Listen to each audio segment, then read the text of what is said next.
What's going on, everyone? So we got some news in regards to the Golden State Warriors switching the lineup and changing it again against the Lakers, right? They made the adjustment for Green over Looney, which was a nice adjustment, right? In game two, that really seemed to kind of like just shift things, change things. Also, I think the Lakers just kind of played into the Warriors' hand that game. But regardless, this game 4, is so important, so valuable, so significant. Lakers win this, series is likely over, right? Up 3-1. If the Warriors win this, it's 2-2. Series isn't over, but it just makes things so much more difficult. We're seeing Steve Kerr make another adjustment to get ready for this game, and he is going to start Gary Payton II. Now, this means they are going very small. They're going with Gary Payton, Steph Curry, Klay Thompson, Andrew Wiggins, and Draymond Green. So Draymond is going to be solo on Anthony Davis. Anthony Davis needs to dominate Draymond Green. He cannot stop him. Draymond's a great defender, don't get me wrong. Draymond's going to make him work and stuff like that, absolutely. Get him in early foul trouble, attack him, be aggressive, be physical. The entry pass to Anthony Davis should be so much easier because they won't have the height and the two guys with size to come and disrupt that. Andrew Wiggins is going to have to stay glued to LeBron James, right? Otherwise, LeBron James is going off for 50. My thoughts, I think Steve Kerr is doing this to keep D'Lo from going off, right? D'Lo's had a lot of success in this series, and he's kind of been a huge catalyst for the Lakers, especially early on. You see time and time again, the Lakers really seem to like to kind of get D'Lo going, and then once they get D'Lo going, everyone else just kind of follows suit. So my guess is that was the adjustment that Kerr wants to make. Let's just go small. Let's go fast. Let's have guards everywhere, gain attack and defend, and hopefully that adjustment can slow down D'Angelo Russell. I don't think it should. D'Lo should abuse Gary Payton II, right? I want to see more from Austin Reeves. I would actually really like to see Austin Reeves have some success and have a better game this game. I still think if you're the Lakers, I think you keep the same 5, right? I think you go, because then you got D'Lo. D'Lo can guard Gary Payton. That's fine. He's no longer a shooting threat, so there you go. I think JaMychal Green is a bigger shooting threat than Gary Payton II is. So you actually had to account for JaMychal Green.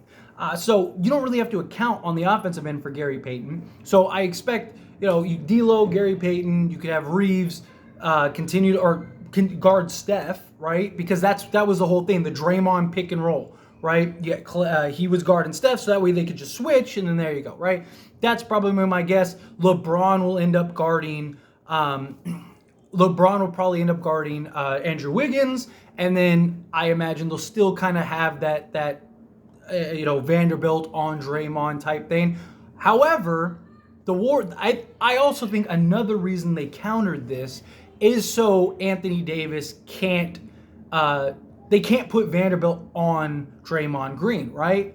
Because if they put Vanderbilt on Draymond Green, and now you have Anthony Davis just kind of camped out, then Anthony Davis is going to have to account for one of the quicker guards. Like, I think that's the idea here, right? Like, okay, so we were trying to run the pick and roll. It was working. It's not working.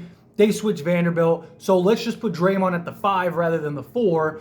And now you have to go that route, right? So I would either A, have LeBron guard Draymond on offense or on defense, and then that way you can kind of have AD out there and then kind of just pack the paint, leave Draymond open for 3. If he wants to shoot 3s, let him shoot 3s.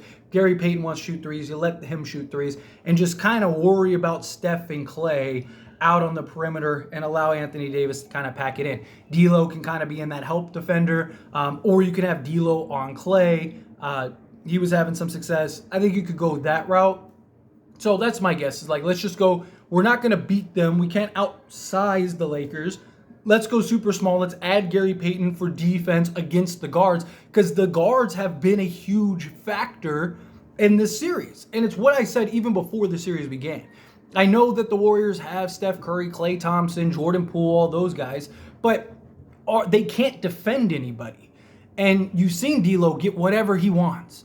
Austin Reeves has gotten to all his spots. He's just not hitting the shots, but he's getting what he wants. I think that I actually think that this was a mistake by Steve Kerr.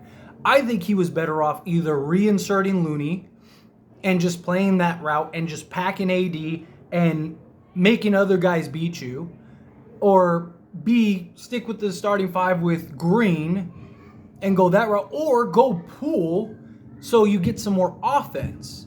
Because I don't think Gary Payton is going to be the defensive factor that's going to slow down our guard play, right? Because Andrew Wiggins is now going to have to account for helping rebounding, right?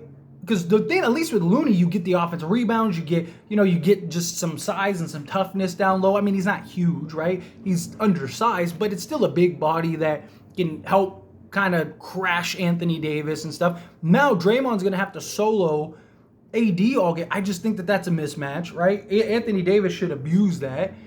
And then after that, you'd have like LeBron. Wiggins is going to have to guard LeBron now. Yeah, they could still leave Vando out in the corner, but he could just, like, now you're going to have somebody small on him. So I would like Vanderbilt not to settle. Attack, be aggressive, get to the rim, right? Like if now, like, you go up, drive and kick out to Vando in that corner. Like if you're wide open, take the shot, right? Trust LeBron and everybody to crash the boards against a small lineup. And if you make it, great. If not, hopefully we get the offensive rebound and we're right there to put it back in. But I would like to see him, like if Gary Payton ends up like being over there, or say they throw Steph, and Steph's job is to kind of just keep an eye on Vando, abuse him. If you get the ball, don't settle for a three. Blow right past Steph. Make Steph have to guard you, and hopefully get him into foul trouble, or you're at the rim for a layup, because Draymond's gonna have to worry about AD, or Vando's gonna have an easy dump off to AD. I don't know how this is gonna work, because you're not, with Gary Payton, you're not getting offense, right? At least, like, you're not gonna stop the Lakers with this lineup. They're gonna pack the paint. Their goal is probably gonna be pack the paint with all these small guards, and then have Draymond in the middle. I get that. But Anthony Davis should still be able to go get that ball. You got a bunch of like 6'2" guys, and then a 6'9", 6'8" Draymond, might even be shorter than that. Like, throw it up. Let AD go up and grab it, right? Let him go up and get it. And there you go. I think that you're gonna see like a zone type defense in the perimeter. They're going to try to force the Lakers to shoot threes. Don't buy into that. If the Lakers don't buy into that, they're going to win this game. That lineup is not going to work if the Lakers are being aggressive and attacking the basket. Right? Who's going to stop LeBron James? Who's going to be the help defender on LeBron? When he just blows by Wiggins and has a lane to the basket. What, Gary Payton? Gary Payton's getting a mouthful of you-know-what. Like, no, that's butter. Let's go. Get it. Exploit that. Dominate that. Right? Same thing, like I said with Vanderbilt. Don't settle for that three. If you have Steph, like, allowing you to shoot that, take him. Attack the basket. You got all this size. Team rebound. Right? Have D'Lo and Reeves get into the interior. Put pressure on this defense. Get a shot up. Anthony Davis this should be a 25 rebound Anthony Davis game, is what this should be. LeBron James should probably have 15 rebounds himself. If they're going to continue doing this, I would even throw Rui. Like, Darvin Ham loves to go like Rui, LeBron, and then have like the guards, right? If they're going to have a lineup like that, you could play that lineup, right? Like when Anthony Davis gets some rest, if you have Draymond and 4 guards, perfect. Right? You could have Rui just guard Gary Payton. Right? Like, you don't have to worry about him shooting. If he wants to shoot, let him shoot. And then just have Rui stand down there, or Rui guard Draymond. And then LeBron can guard Wiggins. And then, there you go. Like, you can match up that way if you want to. And then have Schroeder on Steph, and, have Reeves on Curry, or on Clay, and then Gary Payton or Jordan Poole or whoever. If the Warriors are going to go, like, say, hey, we're not going to be able to match up with them size-wise, let's, go as small as we can, go super fast, get out in transition, and, try to beat them that way, and force them to have to guard us, force them to adjust and have to shoot a bunch of threes. If I'm Darvin Ham and the Lakers, I'm saying, I don't want to see you shoot a single three until like the third quarter and we're up 30. I mean, in reality, I mean, if you're wide open, take the shot. Like if Reeves or D'Lo or somebody like that, if you're wide open, shoot the ball. But you get my point. My point is you should, they're little. Run their ass over. You know, if the ref calls a charge, so be it. They're not going to call a charge every time. The Lakers should be shooting 50 free throws this game. Go attack the basket. Go get to the foul line. Be aggressive. Play big. Like, if they want to go that small, abuse it. Abuse it. Because you still only have 3 guys that can shoot the ball. You still only have Steph Curry, Klay Thompson, and Andrew Wiggins. Don't have to worry about Draymond, and you don't have to worry about Gary Payton. That's why I don't know why. Because Gary Payton's defense isn't going to be the offset. It's not going to be the factor. At least I don't think so. Where if you started Jordan Poole, that to me, I guess, makes a little more sense. Because it's like, okay, we're not going to be able to we're not going to shut them down. We're not going to be able to let's just try to outscore them. Which you probably could, right? So I understand that. I get that idea. I don't think Gary Payton's the answer. Right? The only thing that I can think of is that he's trying to slow down D'Angelo Russell. Right? That's Steve Kerr's idea. We need to slow down D'Lo because D'Lo was the reason the Lakers were even in the game earlier, right? In the last game, game 3, because D'Lo was going off. But Reeves is capable of doing that. Like, this should be a big game for Reeves. D'Lo still is great at playmaking. If he's struggling to score on Gary Payton II, 1, that's a problem. 2, give the ball up. Pass it up. He's a great playmaker. Don't settle. Make Gary Payton have to guard you.